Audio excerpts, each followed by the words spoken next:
Link TV presents Mosaic World News from the Middle East. Here are today's top stories.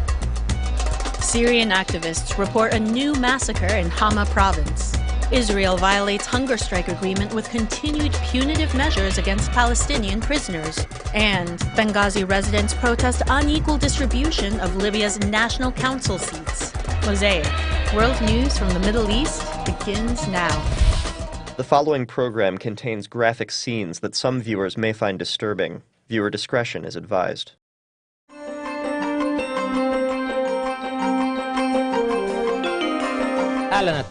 The Syrian Network for Human Rights said 34 civilians were killed in Syria today. This comes after a horrific massacre took place in the countryside of Hama that left 140 people dead, most of them women and children.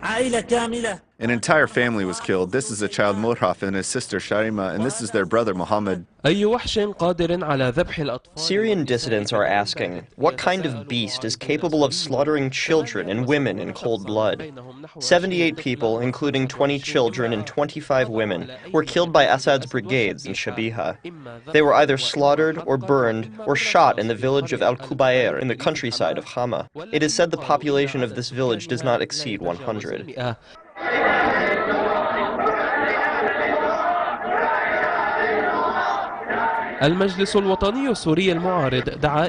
The opposition's Syrian National Council called for 2 days of public mourning. Syrian cities and towns responded to the call.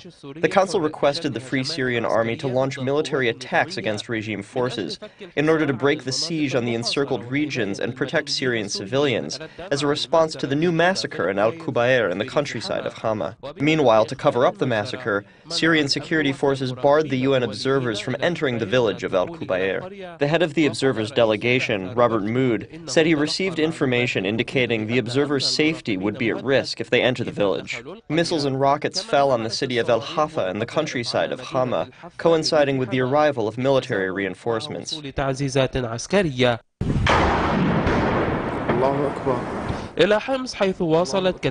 Homs, Assad's brigades continued their indiscriminate and heavy shelling on the neighborhoods of the city, leading to casualties. These images are from Talbisa.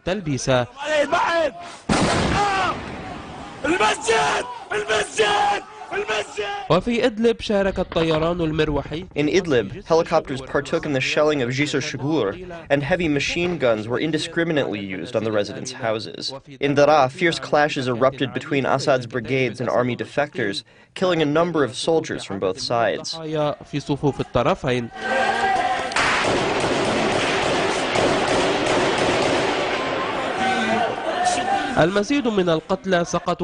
In addition, more deaths were reported in Aleppo, which was heavily shelled this morning by regime forces. A number of people were killed and wounded. Meanwhile, young people in Damascus shut down some roads with burning tires and other material, especially near the building of the state-run news agency, Sana. This comes within the framework of a campaign called Boiling Damascus.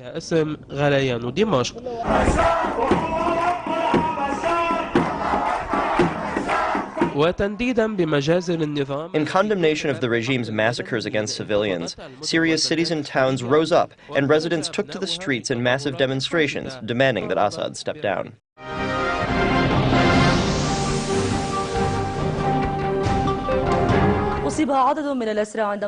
A number of prisoners were injured when the so-called Nakshon forces stormed a section of Ramon prison.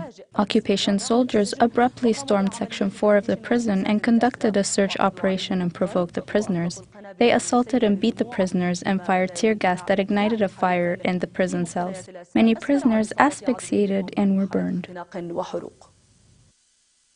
Inside the prisons, 4,600 prisoners are engaged in a war with wardens who realize the prisoners will no longer tolerate the prison's humiliating measures. A special force called Nakshon stormed Ramon prison. During the confrontations, dozens of prisoners were beaten with batons and asphyxiated due to tear gas after they refused to be strip searched late at night. The prisoners entered the battle of the hunger strike and then achieved a victory over the so-called Israeli prison administration.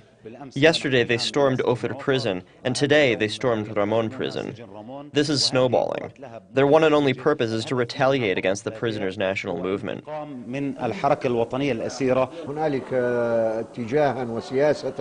There is a tendency and policy supervised by the Israeli government to overturn the achievements of the daring hunger strike staged by these heroic prisoners during the last 2 months. In its report, Amnesty International called on Israel to release all administrative detainees and adhere to ending administrative detention. The report indicated that prisoners are subjected to torture and the most extreme repressive measures. Amnesty International issued a statement urging an end to the extension of administrative detention and to stop arresting the heroes confined in the occupation's prison cells. This is an important step in the right direction in terms of the prisoners' affairs. But this matter requires more international organizations, legal organizations, humanitarian groups, and a number of countries to play their roles in order to pressure the occupation's government to end all collective punishment and the policy of terror practiced against the detainees. The prison administration is not only reneging on the agreement that it signed with the prisoners' movement, which stipulates improving the living conditions of the prisoners and ending administrative detention, but it has also barred every prisoner who took part in the battle of empty stomachs from the cafeteria and even from medical treatment. It also added new prisoners into administrative detention. This may push the prisoners to engage again in the battle of depriving their stomachs of food until they retrieve their rights or die. On the first day the dark prisons opened their gates to the prisoners, Israelis have been purposely mistreating them and torturing them, putting the prisoners' bodies and spirits at risk. The prisoners can only use their stomachs as a means and weapon for freedom. Ajwa Jarazat, Palestine TV.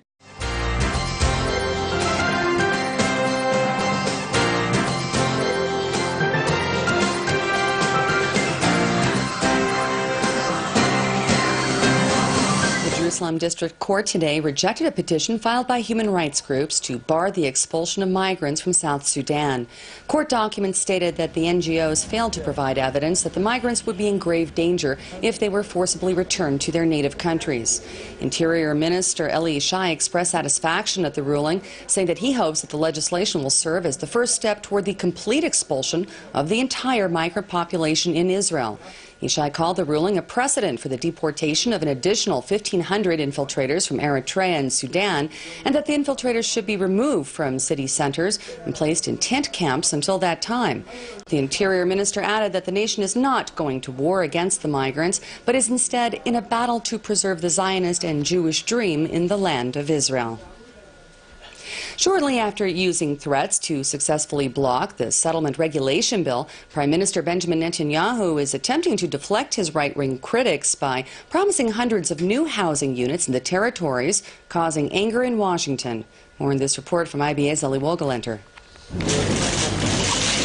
Prime Minister Benjamin Netanyahu held a news conference last night in which he announced that he had given a green light to the construction of 851 new housing units.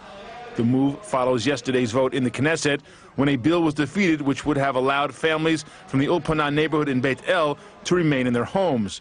According to Netanyahu's plan, those homes will now be physically taken down and moved to another area of Beit El. Netanyahu defended the Knesset's decision, saying that passage of the bill would have hurt settlements.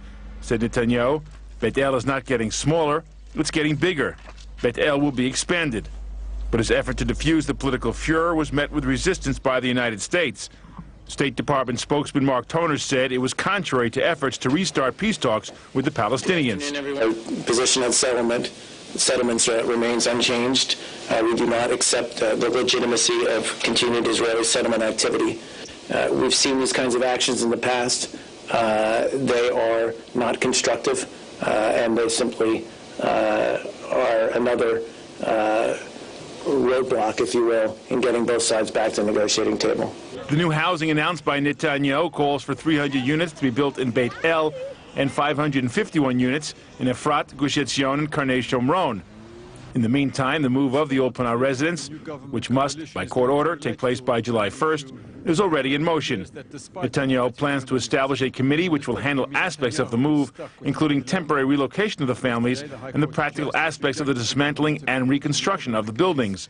Among the names proposed for chairman of the committee is Fea Tam, a former government minister and MK from the National Religious Party, who is well known and highly respected among residents of Judea and Samaria. Eli Wogelanter, IBA News.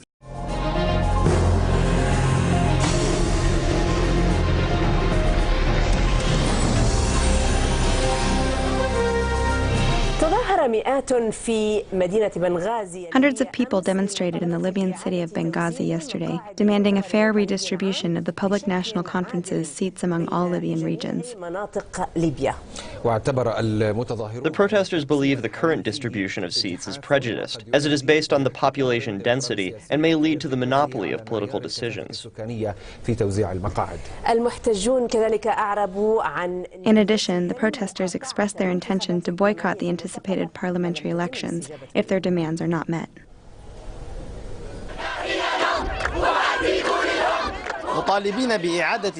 Masses demonstrated in Benghazi demanding an equal redistribution of the Libyan Public National Conference's seats. He announced a rejection of the National Transitional Council's distribution of seats in the Public National Conference with differing percentages for the west, east and south of Libya.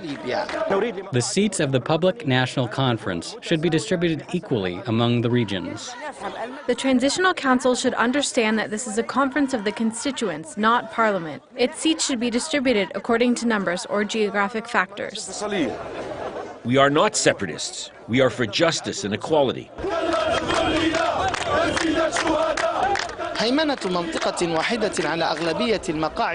One region's hegemony of the majority of the seats over others is being viewed by critics as a monopoly of the political making process by the conference, which is considered to be the equivalent of the legislative body responsible for drafting the constitution and legislation for Libya after the revolution. This monopoly prompted Jabir al-Mughrabi to continue his hunger strike for 20 days, demanding an equal participation of all Libyan regions in the Public National Conference.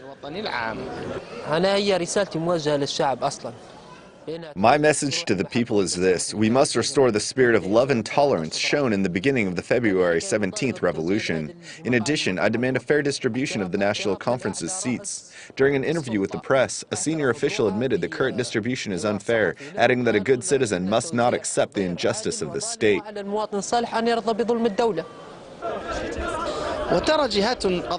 A number of judicial institutions believe the demand to fairly distribute the seats of the Public National Conference is legitimate in order to guarantee building a new Libya with the consent of everyone, without any tribal or regional disputes. The people of Libya want to establish their state. Therefore, all parties of the Libyan people must be equally represented. We are not part of a government that is ruled by a majority. We are all partners in a joint government, and we should be sitting on equal footing at the table, on the same level. In just a few days, the Public National Conference's elections will begin and will shape Libya's fate after the revolution. Naeem Al-Ashabi, Al Jazeera, Benghazi.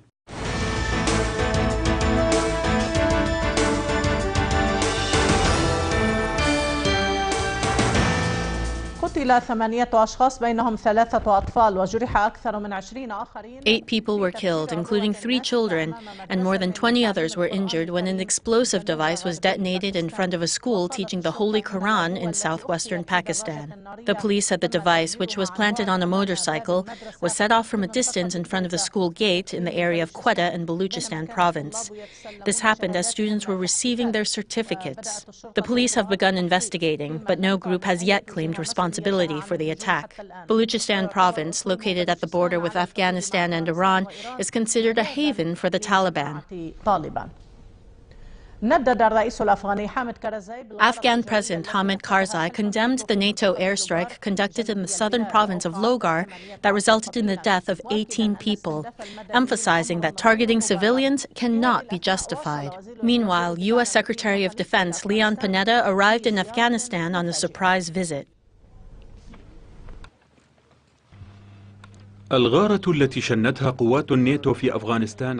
NATO airstrike on Logar province in Afghanistan, which resulted in the death of 18 civilians, including children and women, prompted Afghan President Hamid Karzai to cut short his visit to China, where he was attending the Shanghai Cooperation Organization Summit.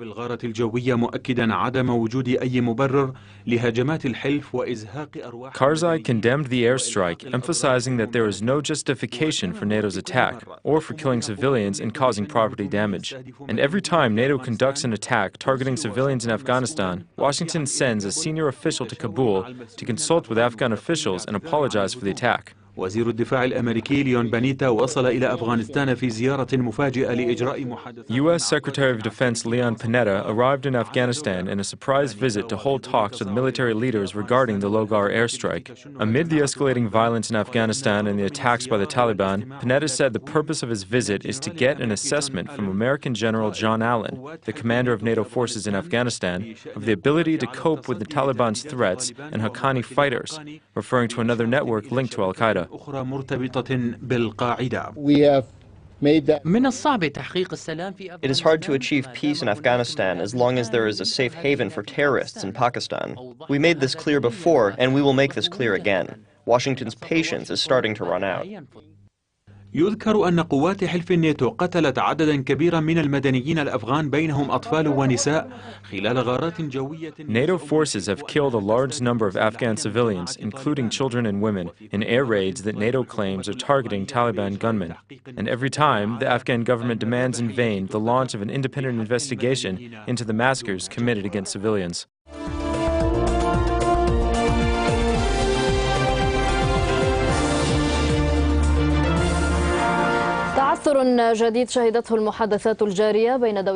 The current African-mediated talks between Sudan and South Sudan have stalled once again since they started 4 days ago in the Ethiopian capital, Addis Ababa. Both sides have failed to establish a demilitarized area on their shared borders.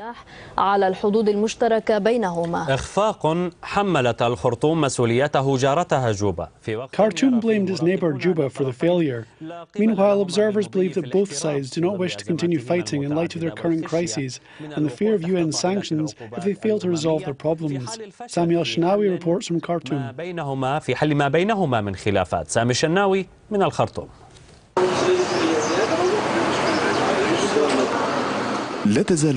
The Addis Ababa negotiations between Sudan and South Sudan are at a standstill. Failure accompanied the process since the beginning, especially regarding the security issue. This comes after Juba drafted a map that placed the region of Heglige within its territory.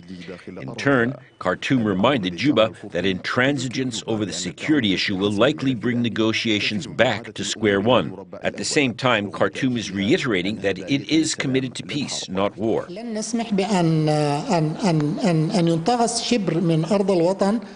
We will not allow for 1 inch of our land to be taken by force. Because if this happens, we will have no reason to negotiate. This shows they are not serious about peace. They are coming to the negotiation table with a hidden agenda. It is true that the two sides entered the Addis Ababa negotiations under pressure from the African Union and the UN Security Council. However, the challenges facing the negotiations will likely hamper the efforts of the African mediator.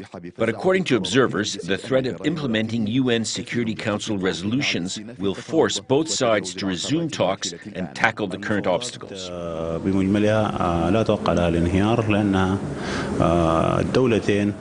The overall negotiations will not likely collapse because the two governments are committed to reaching an agreement within a specific time frame. If they fail to reach such an agreement, a solution will be imposed on them. The political crisis sparked an economic crisis which is posing a real threat to leaders of both governments. And this requires an immediate solution to the stalled issues between the two states attempting to end hostilities. Adopting a firm position is a characteristic that describes both parties' negotiating styles. Meanwhile, the street is impatiently waiting for a breakthrough over the issues that caused the deadlock. This puts the ball in the African mediators' court, as it is expected to do everything in its power to prevent both sides from resorting to war.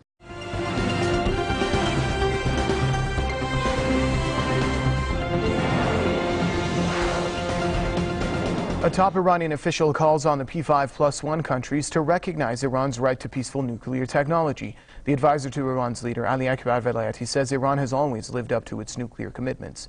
He says the talks will lead nowhere if the West fails to recognize Iran's right to peaceful nuclear energy. He insisted that Iran will remain committed to the Nuclear Non-Proliferation Treaty, but will never abandon its rights. Velayati's comments come just less than 2 weeks before negotiators from Iran and the P5+1 gather in Moscow for another round of talks. No answer from the P5+1 to Iran's request for preparatory expert meetings ahead of the upcoming talks in Moscow. Deputy Secretary of Iran's Supreme National Security Council, Ali Bagheri, has sent 2 letters to Deputy EU Foreign Policy Chief Helga Schmidt. The letters, sent in May and June, called for setting the agenda for the Moscow talks that will cover Iran's nuclear energy program. Bagheri says the response he received did not address the issue. Now, Secretary of Iran's Supreme National Security Council, Saeed Jalili, has written to EU Foreign Policy Chief Catherine Ashton, warning that the P5+1's foot-dragging raises doubts about the group's determination to have successful talks in Moscow. We do see clearly that it is the Western regimes within the framework of the 5+1, meaning the British, the French, the Germans and the Americans, who are dragging their feet, and they are unwilling to move forward to make progress. The preparatory meetings were agreed upon during the Baghdad negotiations held last month. Iran's President Mahmoud Ahmadinejad says the Western side has failed to fulfill the promises it made in Baghdad. He believes the West is seeking to find excuses and waste time in talks between Tehran and the P5+1. The P5+1 is comprised of the 5 permanent members of the UN Security Council, plus Germany. Tehran is engaged in talks with the group over disputes with Western countries on its nuclear energy program. The West accuses Iran of pursuing nuclear weapons. Iran insists its nuclear energy program is peaceful. Several rounds of talks have already been held, and fresh negotiations are planned in Moscow for June the 18th and 19th. But now, the Western side's foot-dragging on the preparatory meetings is creating problems. The views expressed on Mosaic are from contributing broadcasters, not Link TV or its sponsors. The production of Mosaic is made possible by grants from the John D. and Catherine T. MacArthur Foundation, the Wincoat Foundation, the Firedoll Foundation, and by support of viewers like you. Thank you. Watch Mosaic World News online. Stay up to date with breaking news, read our blog, get transcripts of past shows, and more at linktv.org/mosaic.